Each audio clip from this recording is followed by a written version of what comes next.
Has your daughter played it then? Yeah, she's played it. She and her husband are both musicians, and are they? Yeah, I love it when they play it. You know, Yeah. It's really fun to hear.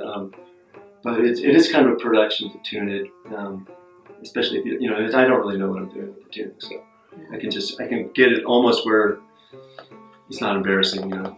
Like every note was basically a key and a half off when I started. It drifted down. Wow, that's a lot. Yeah.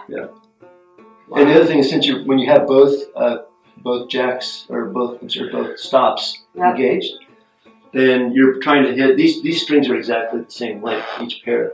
So you're trying. So it really sounds bad if like one's in tune and the other one isn't. Yeah. The original instrument had this is called the bridge. The original instrument had another bridge in a shorter, half the length of this one. And so these are called 8-foot choirs. It's kind of borrowing the terminology from organ pipes. An 8-foot pipe would mean, I don't know, standard for C or something. So if you had an 8-foot pipe and a 4-foot pipe, then the 4-foot pipe would have twice the frequency or twice the pitch. Yeah.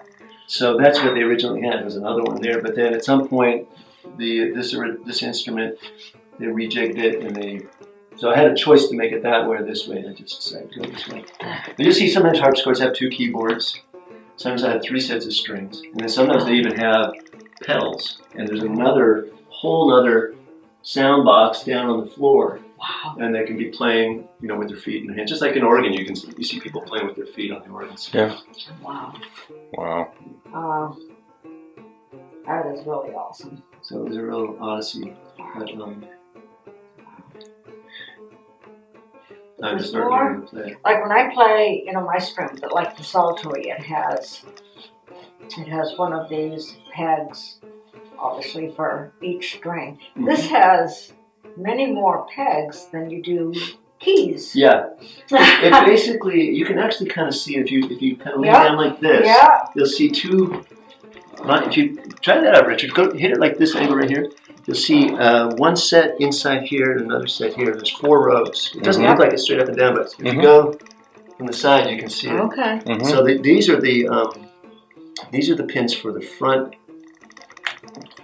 set of jacks, which are these ones, and then these pins happen to be for the back set of jacks here. Okay. So it looks like a lot, but there's basically I think there's like 2 for each. There's 2 for each. Okay. Yeah. That makes sense. And the speaking length of each string is from... Because each of these are doubled, and that's what you were saying in the beginning, right? It's a double string. Yeah, actually what it is it's not this pair, it's the inside pair.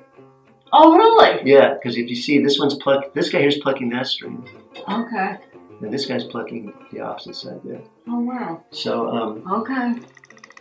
But the strings, basically, when you pluck it, it's vibrating from... this is called the nut to the bridge. So the string goes from here to here, and then it's tied down on this pin, and this is called the hitch pin. This is called the tuning pin, or the rest block pin. So there's a lot tuning my big psaltery was hard. Yeah. And then there's a little. My goodness! There's a little music stand there behind Richard. Just from one doohickey. I put a modern touch on this. So the modern twist on this is I was having trouble getting this thing to stay. This guy to stay here. Yeah. So these are magnets here. Oh wow. Yeah. So I just put some washers back here.